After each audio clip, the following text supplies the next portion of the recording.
गजाननं भूतगणाधिसेवितं गजाननं भूतगणाधिसेवितं कपित्थजम्बूफलचारुभक्षणं कपित्थजम्बूफलचारुभक्षणम् उमासुतं शोकविनाशकारकम् उमासुतं शोकविनाशकारकम् नमामि विघ्नेश्वरपादपङ्कजम् नमामि विघ्नेश्वरपादपङ्कजम् गजाननं भूतगणाधिसेवितं गजाननं भूतगणाधिसेवितं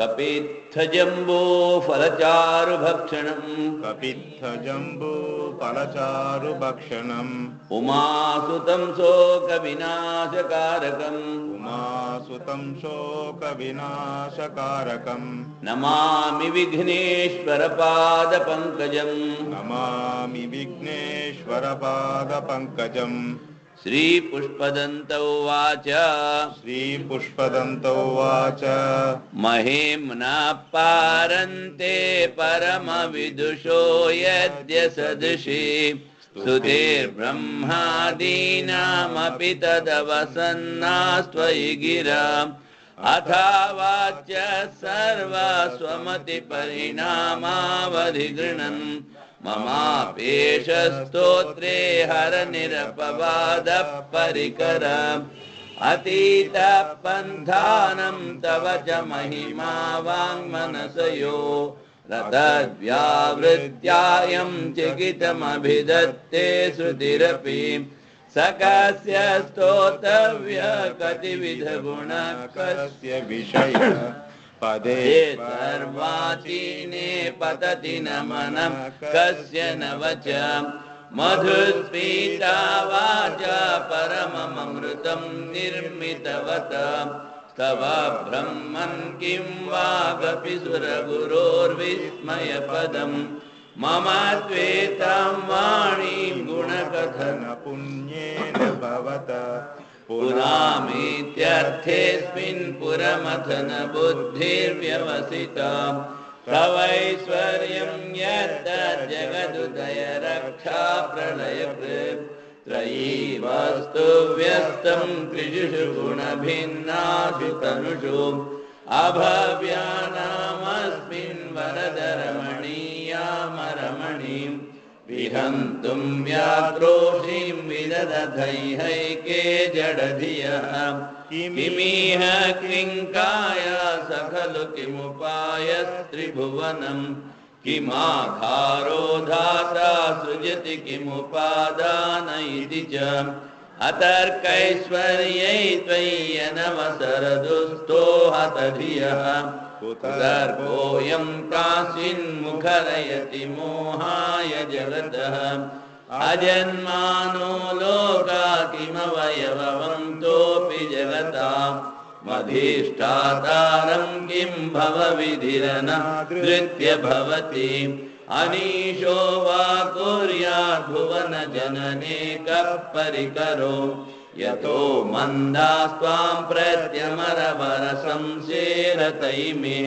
त्रयी साङ्ख्यं योग पशुपतिमतं वैष्णवमिति प्रभिन्ने प्रस्थाने परमिदमदपथ्यमिति च रुचीनां वैचित्र्या द्विजुकुटिलनानापथजुषां प्रणामेको गम्यस्त्वमसि पयसामर्णव इव महोक्षखट्वाङ्गं परसुरजिनं भस्मफणिनं कपालं चेदीय तव वरदतन्त्रोपकरणं सुरास्तां तामृद्धिं दधति भवद्भ्रूफणिहितां न हि स्वात्मा रामं विषयमृगतृष्णा भ्रमयति ध्रुवं कश्चित् सर्वं सकलमपरस्त्वद्ध्रुवमिदं परो द्रव्याद्रव्ये जगति गदति व्यस्तविषये समस्तेऽपि तस्मिन् पुरमथनतैर्विस्मितैव सुवंजिह्रे मित्वा न खलु न सुदृष्ट्वा मुकरता तवैश्वर्यं यत्नाद्यदुपरिविरञ्चिर्हरिरथः परिच्छेतुं यातावनलमनलस्कन्दवपुषः ततो भक्तिश्रद्धा भरगुरुगृणाभ्यां गिरिशय स्वयं तस्ते ताभ्यां तव किमनुवृत्तिर्न पनति अयत्नादापाद्या त्रिभुवनमवैरव्यतिकरम् दशास्यो यद्बाहो नभृतरणकण्डूपरवशाम् शिरपद्मश्रेणीरचितचरणाम्बोरुहवने शिरायास्त्वद्भक्ते श्रीपुरहरविस्फूजितमिदम् अमुष्यत्वत्सेवा समधिगतसारं भुजवनम् बलात् कैलासेऽपि त्वदति वसतो विक्रमयत अलभ्या पाताळेऽप्यलसचलताङ्गुष्ठशिरसि प्रतिष्ठा त्वय्यासि ध्रुवमुपचितो मुह्यति खला यद्त्रिंशद्राणो वरद परमोच्छैरपि सति मदश्चक्रे बाणपरिजनविधेय त्रिभुवनः न तच्चित्रं तस्मिन् परिवसितरित्वच्छरणयोः न कस्यावुन्नत्यै भवति शिरस्त्वय्यवनति अकाण्ड ब्रह्माण्ड क्षयजगितदेवासुरकृपा विधेयस्यासीद्यस्त्रिनयन विषं संहृतवत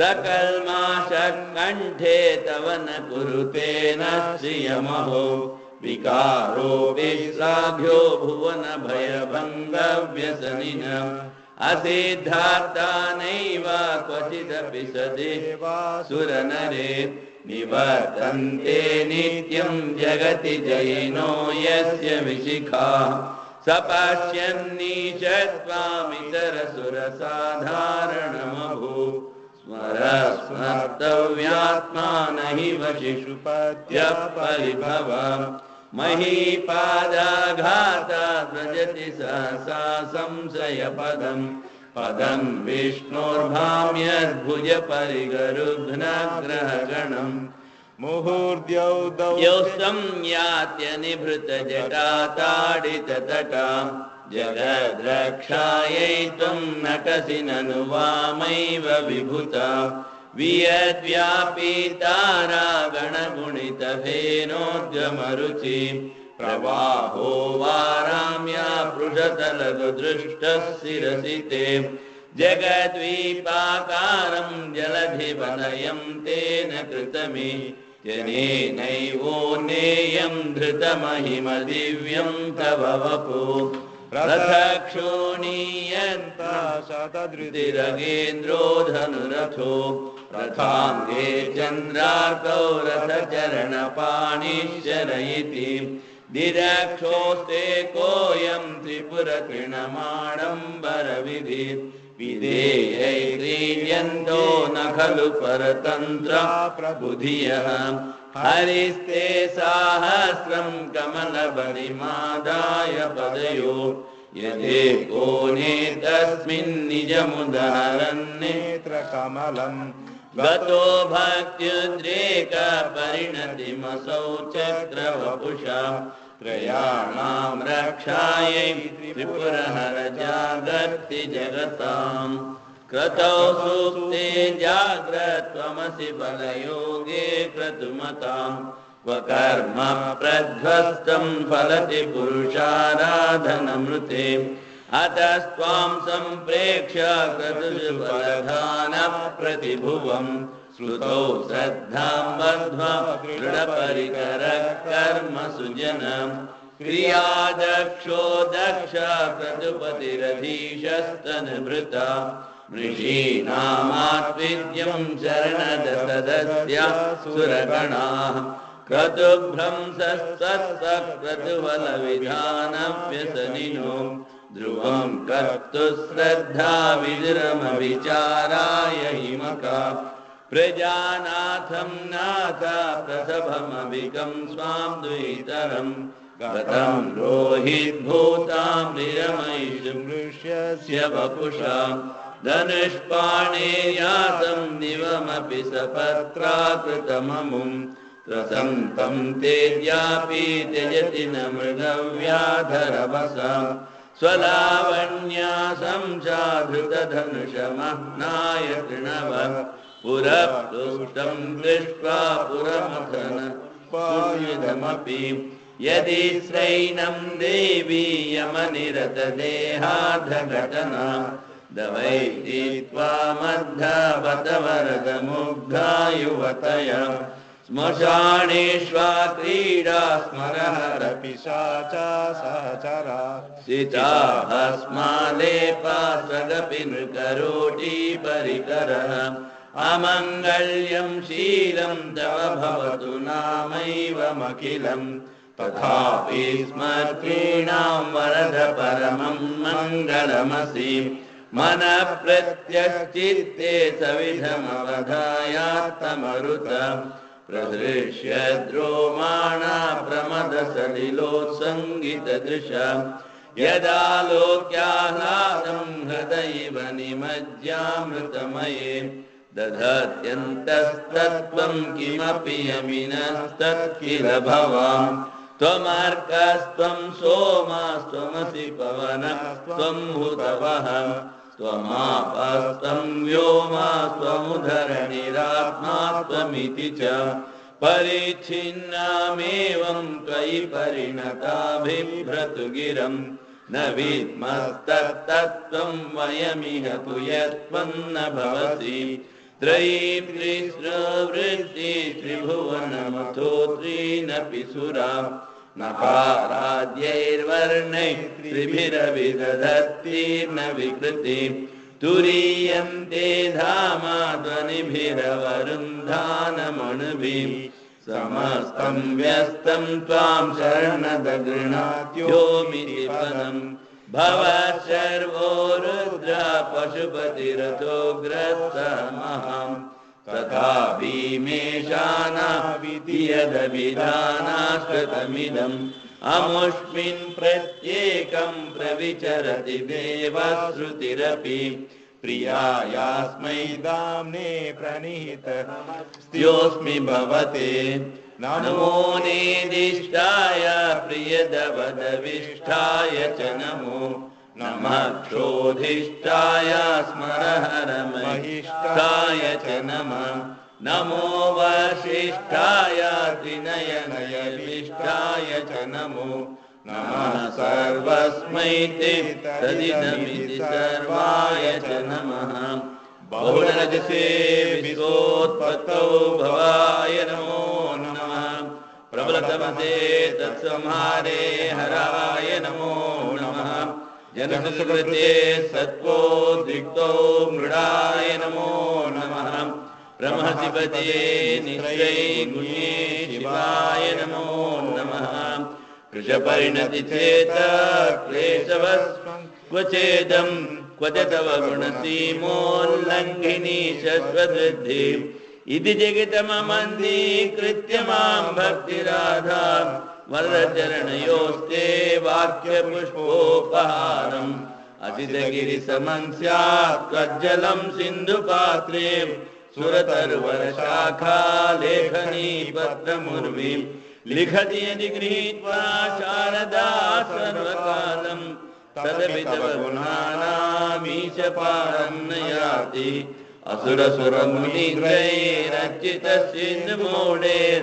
असुरसुरमुनिग्रैरर्चितसिन्धुमौढैर्गलितगुणमहिम्नो निर्गुणस्येश्वरस्य सकलगणवरिष्ठ पुष्पदन्ताभिधानो रुचिरमलगुरुक्तैः स्तोत्रमेतच्चकार आहरहरणवद्यं दुर्जटे स्तोत्रमेत पठति परमभक्त्या शुद्धचित्तः पुमान्यम् स भवति शिवलोके रुद्रतुल्यस्तधात्र प्रचुरतरधनायो पुत्रवान् कीर्तिमांश्च दीक्षादानं तपस्तीर्थं ज्ञानं यागादिका क्रियाः महिम्नः समपाठस्य कलां नाहन्ति षोडशीम् आसमाप्तमिदं स्तोत्रं पुण्यं गन्धर्वभाषितम् अनौपम्यं मनोहारी शिवमीश्वरवर्णनम् महेशान्नापरो देवो महिम्नो नापरा स्तुतिः अघोरान्नापरो मन्त्रो नास्ति तत्त्वं गुरोः परम् कुसुमदसन नामा सर्वगन्धर्वराजा शिशुशिशिधरमौले देवदेवस्य दासा सकलनिजमहिम्नो भ्रष्ट एवाशरोषा स्तवनमिदमकार्षे दिव्यदिव्यं महिम्ना सुरवरमुनिपूज्यं स्वर्गमोक्षैकहेतुं पठति यदि मनुष्या प्राञ्जलिर्नान्यचेता प्रजशिवसमीपं किन्नरैस्तूयमानं स्तवनमिदमबोधं पुष्पदन्तप्रणीतम् श्रीपुष्पदन्तमुखपङ्कजनिर्गतेन स्तोत्रेण किल्बिषहरेण हरप्रियेण कण्ठस्थितेन पठितेन समाहितेन सुप्रीणितो भवति भूतपते महेश इत्येषा वाङ्मयी पूजा श्रीमच्छङ्करपादयो अर्पिता तेन देवेश प्रियतां मे सदा शिव यदक्षरं पदं भ्रष्टं मात्राहीनं च यद्भवेत् तत्सर्वं क्षम्यतां देव प्रसीद परमेश्वर। हरि ओम। पूर्णमदः पूर्णमिदं पूर्णात् पूर्णमुदच्यते पूर्णस्य पूर्णमादाय पूर्णमेवावशिष्यते। ओम शांति शांति शांति। ओम महादेव शिव शंकर शंभो उमाकांत हर त्रिपुरारे। ओम महादेव शिव शंकर शंभो उमाकांत हर त्रिपुरारे। मृत्युंजय वृषभध्वज शूलिन् गंगाधर मृडमदनारे। मृत्युंजय वृषभध्वज शूलिन् गंगाधर मृडमदनारे। हर शिव शंकर गौरीशं वंदे गंगाधरमीशम्। हर शिव शंकर गौरीशं वंदे गंगाधरमीशम्। रुद्रं पशुपतिमीशानं कलये काशीपुरीनाथम्। रुद्रं पशुपतिमीशानं कलये काशीपुरीनाथम्। जय शंभो शिव गौरी शंकर जय शंभो। जय शंभो शिव गौरी शंकर जय शंभो। जय शंभो शिव गौरी शंकर जय शंभो। जय शंभो शिव गौरी शंकर जय शंभो। ओम महादेव शिव शंकर शंभो उमाकांत हर त्रिपुरारे। ओम महादेव शिव शंकर शंभो उमाकांत हर त्रिपुरारे। मृत्युंजय वृषभध्वज शूलिन् गंगाधर मृडमदनारे। मृत्युंजय वृषभध्वज शूलिन् गंगाधर मृडमदनारे। हर शिव शंकर गौरीशं वंदे गंगाधरमीशम्। हर शिव शंकर गौरीशं वंदे गंगाधरमीशम्। रुद्रं पशुपतिमीशानं कलये काशीपुरीनाथम्। रुद्रं पशुपतिमीशानं कलये काशीपुरीनाथम्। जय शंभो शिव गौरी शंकर जय शंभो। जय शंभो शिव गौरी शंकर जय शंभो जय शंभो शिव गौरी शंकर जय शंभो जय शंभो शिव गौरी शंकर जय शंभो ओम नमः पार्वती पते हर हर